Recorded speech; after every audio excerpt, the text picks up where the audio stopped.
लोकसभा में घरेलू हिंसा निरोधक विधेयक 2005 ध्वनिमत से पास होते ही महिलाओं को अपनी संरक्षा का एक और मजबूत हथियार मिल गया है। सरकार ने माना है कि महिलाओं से जुड़ा घरेलू हिंसा का मामला मानव अधिकारों के उल्लंघन के साथ साथ नारी विकास के रास्ते का सबसे बड़ा बाधक बना हुआ था। अब विधेयक पास होने के बाद सरकार की जिम्मेदारी है कि वो इसे ईमानदारी से लागू कराए। एक रिपोर्ट। कुछ समय पहले एक अंग्रेजी दैनिक अखबार ने जब घरेलू हिंसा के मुद्दे पर किए गए एक सर्वे का परिणाम पहले पन्ने पर छापा तो कईयों के तो होश ही उड़ गए।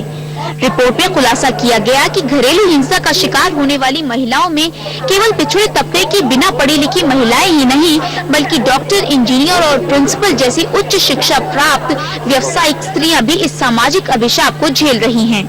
पर अब इस सामाजिक अपराध को जड़ से उखाड़ फेंकने के लिए लोकसभा ने घरेलू हिंसा रोकथाम विधेयक 2005 पारित कर दिया है। इस विधेयक में घरेलू हिंसा का मतलब सिर्फ मारपीट नहीं है। पति या फिर ससुराल वालों द्वारा ताने मारना, दहेज की मांग करना, आर्थिक रूप से परेशान करना या फिर किसी भी तरह की मानसिक प्रताड़ना करने वालों पर भी इस नए कानून का शिकंजा कसेगा। देखिए, ये बहुत ही महत्वपूर्ण है और हम लोग इसका खुले दिल से स्वागत कर रहे हैं। और हम लोगों ने इस बिल को संसद में लाने के लिए पिछले 10 वर्षों से हिंदुस्तान की सड़कों पर लड़ाई लड़ी है। महिलाओं ने हमारा साथ दिया है। तो हमें लगता है कि बहुत बड़ा एक कदम इस समय उठाया जा रहा है ये कानून बना करके। तो आज ये बिल पारित होने को मैं महिलाओं की बहुत बड़ी विजय मानती हूँ, क्योंकि भारत में लगभग 90% और विदेशों के आंकड़े कहते हैं कि करीब 64% महिलाएं घरेलू हिंसा से पीड़ित हैं।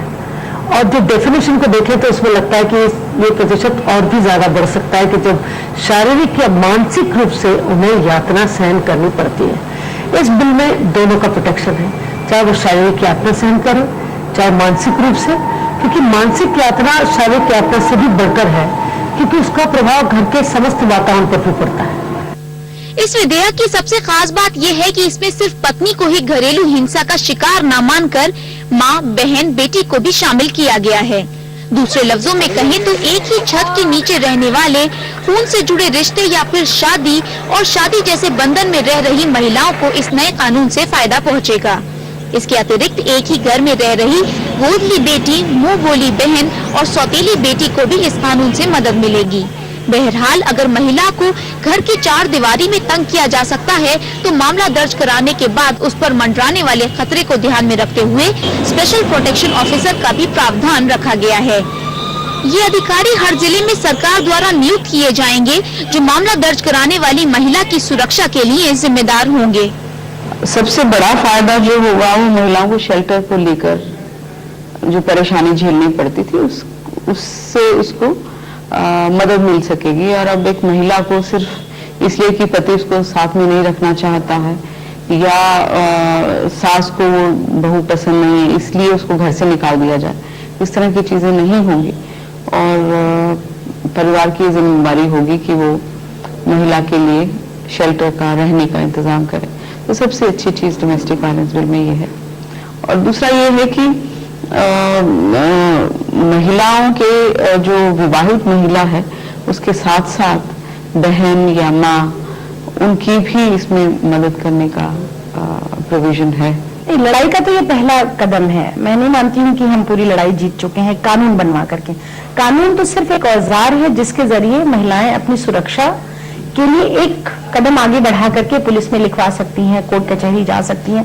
लेकिन अभी तो बहुत, और जो हिंसा है महिला पर, ये तो पूरे सामाजिक परिवर्तन का एक तरह की क्रांति की जरूरत है, एक तरह के बहुत बड़े बदलाव की जरूरत है कि औरत को आप उसका हक दें, आप उसको बराबरी पर माने, उसको आप एक वस्तु समझ करके ना ट्रीट करें, उसको मार पिटाई ना करें।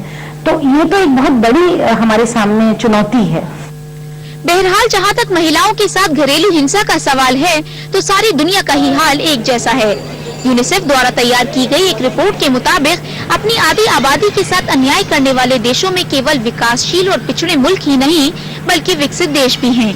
विकसित देशों में जापान में सबसे अधिक 60% महिलाओं को रोजमर्रा की जिंदगी में घरेलू शारीरिक हिंसा का सामना करना पड़ता है।